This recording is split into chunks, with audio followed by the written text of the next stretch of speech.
Good afternoon. Happy Saturday, everyone. This is Tony Harris Taylor, This is Jennifer Calendar. and we are here as talking about franchising. We still haven't come up with a name, girl. We are going to get it because we want it to be right. So we're just going to call this Let's Talk Franchising until we come up with something sexier.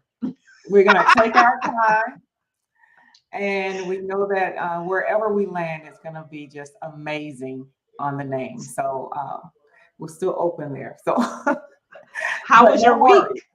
Yes. How was your week? Tony. So I've shared before, I think I've shared with our audience that you have me leading this referral group for franchisees. And it's just Mhm. really taking off with the interest with franchisees wanting to come together to share and build their businesses. And I have a number of people that when I do launch, it's going to be amazing. I am so excited about that. So that's been my week. It's just wrapping my brain around getting the participants in the group. And I'm just so excited. Yeah. And our guest, we had a call with her this week, and she actually sparked something in me Yeah. around a mastermind for franchisees. And so since I'm a franchisee, it makes sense for us to have a mastermind around franchisees. So much is moving so quickly, and It I'm so is. It is. grateful that we have maximized our time with the IFA. I just did a conversation around networking. So if you'll indulge me for Sure. 30 seconds, I want to talk about stop showing up and nothing happens. Wow. Stop showing up and nothing happens. So I have a stack of business cards right here from IFA. Many of them, like Clara, who's our guest, I got on my schedule on the spot. But what I figured out is if I don't take the initiative, nobody's going to call me. Why do we show up, especially when we fly across country, pay for hotels, That's right. pay a big registration fee to pass out a bunch of cards and nothing happens? I totally Yeah, agree. I totally it's agree. just we And got to even stop with it. the best of intentions, right? You connect, you say we're gonna get back home and we're gonna continue the conversation, but you have to be purposeful in that, right? So I say the you, and that you may be both parties, but That's someone needs right. to make it happen. Somebody's got to show up and make it happen. So I sent out a video requesting that these business cards connect with me, and I make it so simple. Yeah. And so my message today is show up and follow up. And so we did that with our guest, Miss Clara. So I met Clara the first day of the conference. We were both in the franchisee forum. We were getting coffee together and said hello. It's amazing what happens when you say hello to someone. And we sat next to each other. And she says, this lady, when she introduced herself, she said, this lady here is my new best friend. And we've Oh, known, I know. And so we booked an appointment, and then I started learning more about her. And I'll let her tell her story, but she's amazing. And I'm looking forward to you all meeting our guest, Clara Osterhage no. from Dayton, Ohio. So I'm bringing her up to the stream. Welcome to Welcome, StreamYard. Clara. Thank you for having me. I appreciate it. The So, time we shared with Claire, she's such a shining light and she has so much passion, and that will come through with what she has to share with us. So I'm just so excited, Claire, for you to join us. Thank you so much. You guys know how to make a girl feel special. well, you are special. You So are. let's start with your background. When we met and had our one to one, I found out you started as a social worker. So start there for me. How does a social worker go from social work over to a franchise owner?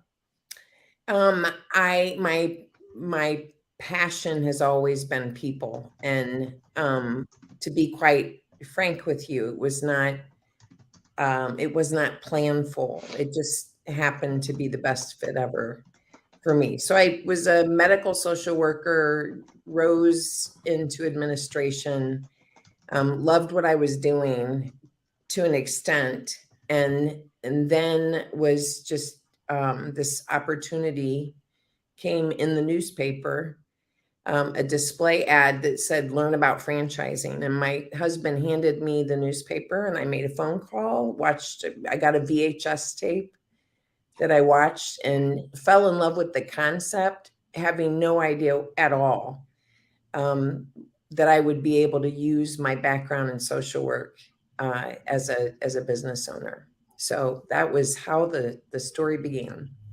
Okay, so I'm gonna tell it because we like to keep things 100 here, Clara. And I seem to remember that you were ousted out of your job because they thought somebody with more degrees was qualified. Because and the reason why I bring that up is because we have a lot of viewers in that same situation. And they are like, what do I do? I thought that I was a shoe-in for that next level. That's right. I've been there myself and I've been passed over. And it's like gives you a new perspective. And so, am I right? Is that kind of the Oh, story yeah, that? yes, you're absolutely right. And I actually had 3 degrees, so it took a physician to replace me. So I felt better about it because it was a doctor. But I agree with you. Most of the people who own franchises that I know of lived in corporate America, and for whatever reason, because they were burnt out, they got passed over, they lost their job, went through a RIF process for many different reasons. People find themselves wanting to be entrepreneurs and wanting to own their own business. So we all have a lot in common. Yes. Yeah. And sometimes that negative event is just the event to get you to take the drastic steps you need to take in order to go to your next level that you can't even see yet. I'm going to say that Absolutely. again. That negative event is what you needed to take the drastic steps to go to your next level that you cannot even see. Mhm. So, Clara, how did you choose Great Clips over all the franchises out there? So I'm unlike a lot of other people looking for a franchise. That's its own industry. Being having a brokerage and being able to represent a million brands is a beautiful thing. It was a display ad in a newspaper, and I watched it. Everybody went to bed. I had very young children at the time, and I watched this VHS tape. I keep reminding myself that they don't even make those anymore. And it was an infomercial on franchising. And so what captured my attention was, a lot of businesses that are not franchised tend to fail. They say that 90% of them fail, which is a really sad thing. I needed something where they literally handed me the recipe and said, here's how you do it.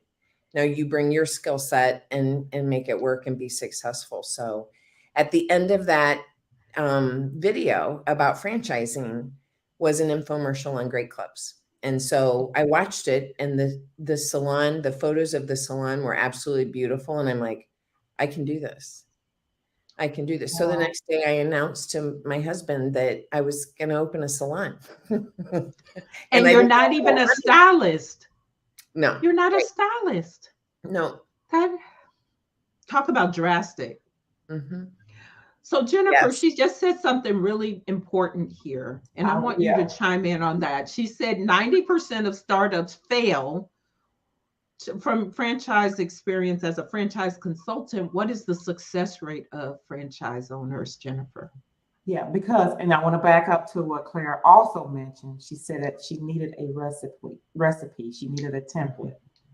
And that's what franchising offers. So with that recipe and that template, that increases the chances of success, because in order to have that recipe and that template, you must have done this before. So someone has done this model before, Mm-hmm. and then they've documented the road or the pathway to franchise business ownership. So getting back to your question, Tony, the success rate is about 90% for franchisees. franchise owners.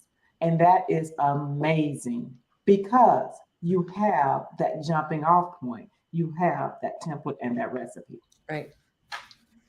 That's amazing. Okay, so you open your first salon. Tell us what that was like. And what Um, year was that? in January of 1996, in the middle of a snowstorm, we opened our first salon in Springfield, Ohio. And it was basically a disaster because I worked full time. My husband worked full time. We lived an hour from the salon. I worked an hour from home, and I had 3 children under the age of 3. So there's no challenge that I have not faced. I seldom feel sorry for people. I'll help them, but I will not enable anybody because been there, done all of that. We opened in January of 1996, and I didn't know what I was doing. And I didn't have the time to spend the adequate amount of time. But I have to tell you, we persevered through that first year, made the decision that one of us had to be the direct operator, the main operator. And that ended up being me. And that was just the beginning of a whirlwind. I got very focused. I knew what I could do. And I knew that if I wasn't successful, we were just going to go back to nothing, which was going to be okay. Like we decided we could figure it out. So. And Claire, I have a question about that. So when you knew that you wanted to go all in with this and you became focused, what were some of the adjustments that you had to make? Because you mentioned you lived an hour away, you still had your corporate job. And did any of that change? Not right away. We were 10 years in before I stopped working on the outside, but I did change the jobs I had. I couldn't work.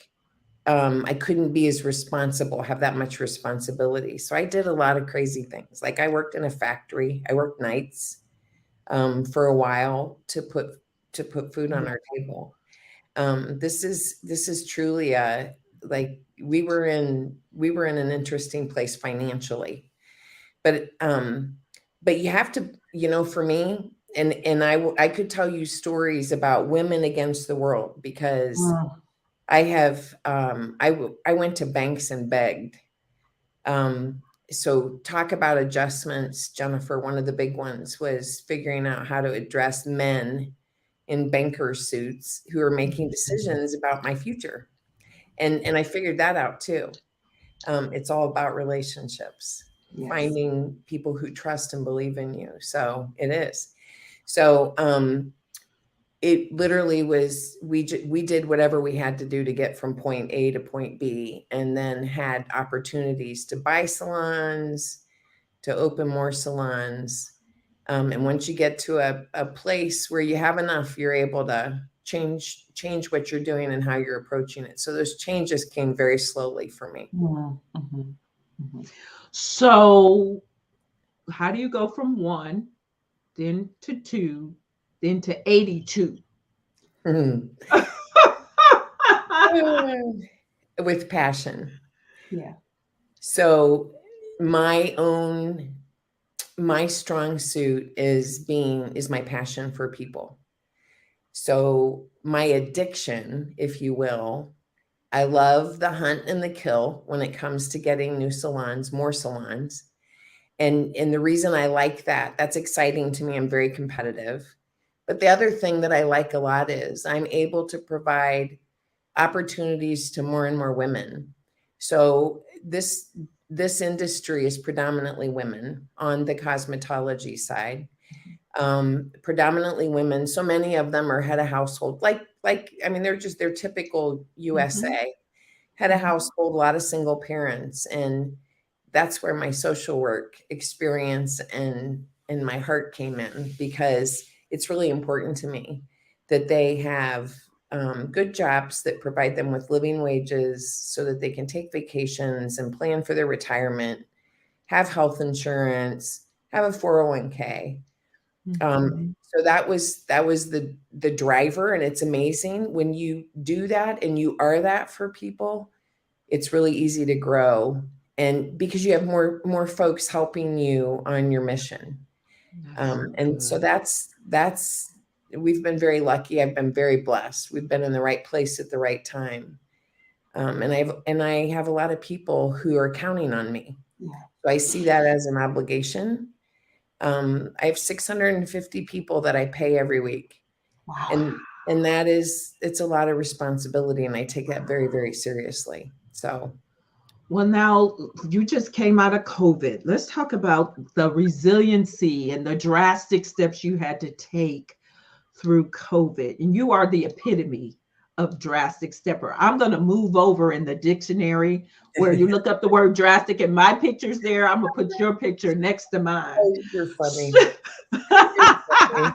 I don't think So, so, but okay. oh, you just listen to your own story, ma'am, because Okay. Right. everything you've already said is drastic. But COVID came, Mm-hmm. 600 people on payroll, Mm-hmm. and you had to shut down your salons for a period of time. Talk to us about the comeback from that. I've never laid anybody off in my life. So that was a completely new and different experience. And the emotions, like they were everywhere, were all over the place. That was really hard. And of course, most consumers, people who like to get their hair cut, had gone for quite a couple months without getting their hair cut. So the demand was pent up. So when we opened back up, of course, we had to take all the precautions. Hair salons are great places to go when there's a virus out there because we're already the experts in sanitation. Sanitation. Yeah. We had to extend it a little bit further and do the distancing and the masks, and we had to clean more equipment than we normally do with a haircut. But so that wasn't the hard part. The hard part was the masks and um, customers, generally speaking, were very understanding, but that also eroded over time. I think the reopening was not the hard part. Planning for it was.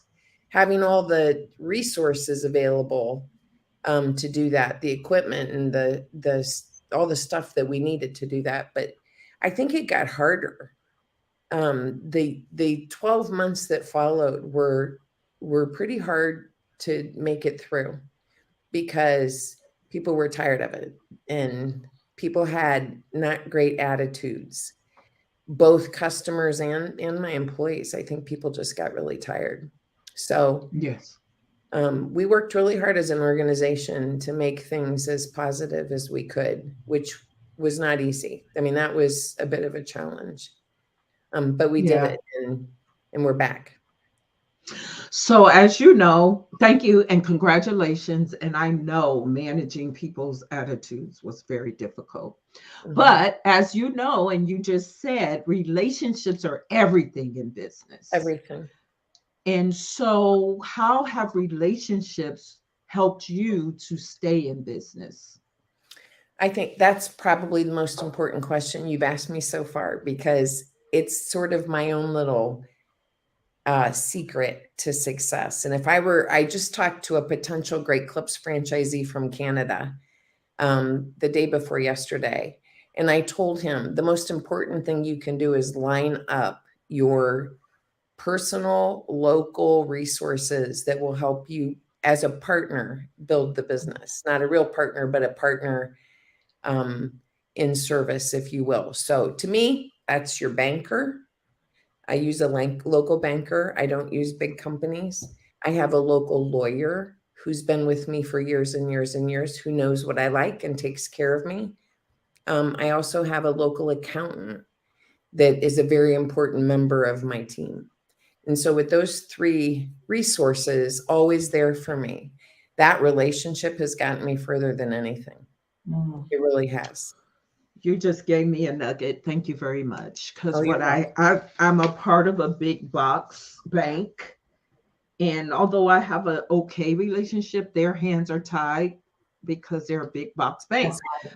That's So right. I need to find a local banker who knows me, knows my business. Thank you. That's the nugget I got. So, and they're small and intimate, so they will know me. Exactly. And the pay, I remember So it was when we were preparing to open I think it was our 5th salon, and I wrote a business plan. The hospital that I worked at before actually paid for me to get my MBA. So I have a bachelor's in social work, a master's in social work. I have an MBA, and I was really good. My project before I graduated was I wrote a business plan, and I love to write. So I wrote a business plan. I was very proud of it, but I would go in and see these people at these banks, and they didn't even want to hear what I had to say. They're, thank you, Mrs. Osterhage. No. Mhm. No. Mhm. I found a banker, a very young man, at Fifth Third Bank in Dayton, Ohio, and he saw me through probably 15 years of growth because he believed in us. He was willing to go to bat for us. We started this with no money. I mean, I literally used $35,000 out of my 403B, my retirement, and that's how we opened our first salon. So everything I did, I could teach you ways to open a business on credit cards. Bad idea, but sometimes you got to do what you got to do. Got to. Mhm. And there were other things that I was able to do that people laugh and go, I can't believe you did that. Well, and I can't believe I did it either, but you find a way. I mean, when you're driven and you know where you're going, you find a way. So those relationships come back to you 2 and 3-fold. It's just like the relationships, Tony, that you have with people now. I mean, look at your relationship with Jennifer. You're going to make each other stronger. I love what you're doing. It's no Thank different. you. Like, it's the power of people and the power of relationships and working together. I love that. Thank you for seeing that in us. I So, do. thank you. Clara, you are building a legacy business. You got kids working in your business now. I do. So they go from little kids when you watch the VHS tape to now 2 of your sons are in the business. So talk to us about creating this legacy and what do you see for that? I'm hopeful. It's really hard. And you hear statistics, and I don't like the statistics necessarily, but they say that most businesses don't go past the second generation, which is not always true, but I think it becomes harder and harder because what I opened my business with, the trials and tribulations that I had, my boys are never going to experience that. I mean, they've never had to work nights in a factory to put food on the table. And there's a completely different perspective you have when you have sacrificed. So my hope is, I think they love what we do. It's a different kind of love because again, they didn't have to build it. But I would like to think that I've instilled in them the same work ethic, the same values that I have, that it's about the people. It's not about cutting hair. It's not about the money. It's about the people. And I think it's going to take a little bit of time. Not everybody can jump on board with something like that, but I see tremendous progress with them, and I'm very hopeful. But we'll see. Oh, that's wonderful. And is that totally your exit strategy, for lack of a better word, is to leave that legacy for your kids? Jennifer, when somebody first said something to me a few years ago about exit strategy, I'm like, what are you talking about? I am not exiting. I'm not going anywhere. Yeah. And it's kind of like when I put my will together. It's hard. I mean, most people, first couple times you talk about that stuff, it's really hard. Very, very emotional. It's humbling. It is humbling because we are mortal. That's right. And that's a hard thing. So it's only been in the last couple of years that I have focused on my estate planning and trying to figure out what happens. So I'm going to say I'm probably a quarter of the way there. In a dream, I would say they would be running the ship and that people would be having the same level of success as an employer, a partner a team member in our business then as they are now. That's what matters to me. Yeah. But I'm not there yet. That would have to be another show, probably a couple of years from now. We'll come back. And guess what? I was going to say, guess what? You're going to be in our life a couple years That's from right. now. There you That's go. So right. we will do Good. that show when it's time to talk about, because we would love in the future, because I feel like Jennifer and I are here for the long haul, to have you and your son and sons come on the show and just talk about that That'd be legacy aspect. That would be fun. Perfect. That would be fun. That would be delightful. So so far, since I've met you 3 whole weeks ago, you've been a great giver. I can tell you're the giver that people come um, to kind of feed off of you, because why wouldn't they? You're very, very successful. How do you replenish yourself? What do you do to take care of you?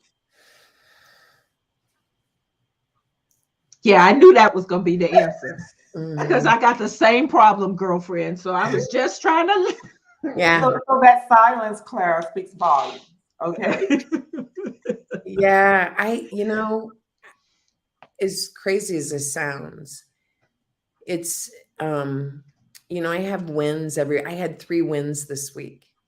I had a win with, around a maintenance issue. I had a win around an alarm system issue. And yesterday I hired a new person to manage our technology, which was a very much needed win. That's right now, that's kind of how I replenish myself. I've been pretty married to this business for a long time, and I have sacrificed relationships with my family. Like it's been hard sometimes. I have not been the mom or the wife that I needed to be.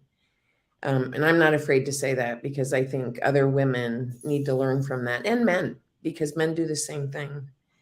And so ultimately, replenishing it I haven't found a place to do that. I'm in one group. Tony and I talked about that. I'm in one group that's all men and me, and they're large franchisees with Great Clips, and that helps me a little bit.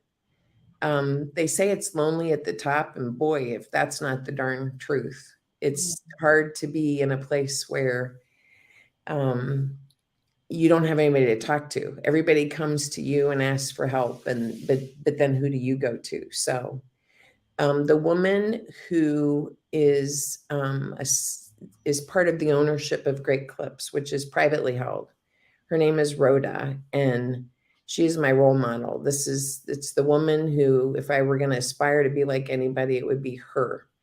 She's so smart, and she's so driven, and she's also married to her business. So, and she's just now starting to figure out how to replenish. And balance. Yeah. It's so key. I think as women, that's one thing that we struggle with. I know I struggle with it too. That balance, and making sure that you're not exhausting yourself in one bucket of your life, and another bucket of your life is suffering because of it. And I thank you for sharing that. Thank you for sharing. Sometimes, Jennifer, you don't even know what's going on. Yeah. I mean, it takes something has to happen for you to figure out like the shape that you're in. Yeah. And this 2 years of COVID has really, and I know for many, many people, like it really took my bucket way down. Because you worry about everything. You worry about everything, even the things you can't see. You're just in this place right now, I think. Yeah. So I think that important step of replenishing yourself, we need to take time for that. I so agree. In saying that, I'm wondering what's next for Clara. So what's next for me? I'm excited to be traveling a little more. So the IFA is one of 6 or 7 events that I'm going to this spring. And so just getting out has been very helpful. I don't know. I mean, I don't know I don't have any distinct plans right in front of me. We continue to open salons. We have a couple more coming. So that's on the docket, I think, and then just continuing. I don't have anything. I don't have, Okay. I don't have anything. Okay. I'm still That's okay. Just okay. keep Good. hanging around us. We'll That's give you right. something to do. Okay, that's okay. Okay, I'm still working on stabilization post-COVID. That's That's right. Yeah. that's what I'm. And that's Yeah. a full-time job. Yes, it is. Yeah. Yes, it Yeah. is. Well, we want to thank you for taking this short time to come and share your story. I was so impressed with you, continue to be, and I already know you're going to be a part of NIA in some way, my mastermind. But I just loved your energy and the fact that we made that connection on the first day, and here we are. So I am excited. So tell everybody how to get in touch with you. The best way is my email address, which I see is at the bottom of the screen. So it's just Clara at rloinc.net. And I'm happy to respond and talk with, I network with people who are looking for help in a variety of ways all the time. So I welcome all of that. And Tony, I have to tell you, Jennifer is now the other BFF in my life. So Oh, sorry, you have to share. I I don't just, know where, yeah, I don't know where I was when you two met. I think I must have walked away, or you were in a No, session. yeah, we're in a different session. Yeah, we we were in were a in the different session. room that we weren't supposed to be in. That's a whole nother story. And I wasn't going in that room. There you go. There you go. Hold on. I'm gonna go mute. Y'all keep talking. Okay. Yeah, but in that, you two made a great connection, and I'm so happy that you did, because we wouldn't be here if you hadn't. That's And very I good. think our audience will just relish in the fact that you've been so transparent, and the fact that your spirit is a giver.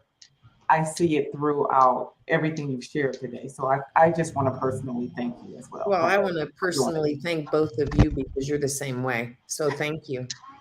Yeah, Thank thank you for you. including me. So, yes. So, we're gonna take you off in the background. Okay. Just sit tight, and we'll be right back with you. Thank you so much, Clara, You're for welcome. trusting us. And she was like, "What I'm gonna say?" I'm What like, am I "Girl, gonna this is say? What easy am I gonna do? easy." You want me? That's what she said. You want me? Yes. Thank So, you. thank you, and we'll Yep. be right with you. Thank you. Wow. We continue to have Amazing. amazing guests. Amazing. Amazing. Her Um, story is phenomenal. I think her story, she took the story in a direction I don't think any of our guests have taken it, with her own personal journey as a woman and how she's kind of walked this journey. And I think that perspective is so important. So kudos to her. Absolutely. Yeah. Yes. Wonderful. Well, next week we have a superstar guest, the godfather of networking, Mr. George C. Frazier. And we are so excited because Dr. Frazier is having us speak. He's never had a duo speak at his conference, but he thought the topic of franchising was so important that he's bringing us on as a That's a dynamic duo. dynamic duo. And So we're excited about that. So definitely tune in next week, where you'll be hearing from Dr. George Frazier. Yes. And if you need to get in touch with us, if you're interested in exploring franchising, right? It's a process. So you're not going to buy a franchise just by calling Jennifer overnight, right? It's not going to happen that fast. It's But not you a one have to and start done. right. You got to start the process. That's So right. please contact Jennifer to get an appointment and just explore what's possible.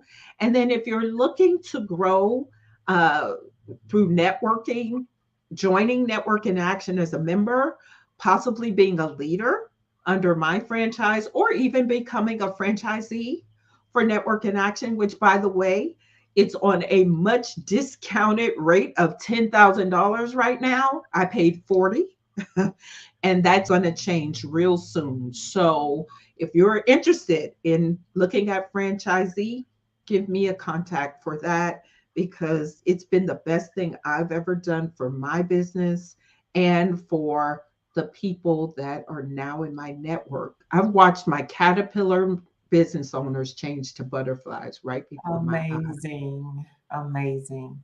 And what a Yeah. wonderful way to start your path to franchising. An Yes. easy entry point with NIA. Yay. Well, thank you, Jennifer, for being so fabulous. I love having you as a partner. Oh, You I keep love it keep as me on well. my toes, and Every we, Saturday we have so much fun on this show. I mean, this is amazing. So yeah. another great show. Awesome, awesome, awesome. This is Tony Harris Taylor saying, take a drastic step today For a fantastic step tomorrow. Bye, everyone. This is Jennifer Calendar. Bye. Bye.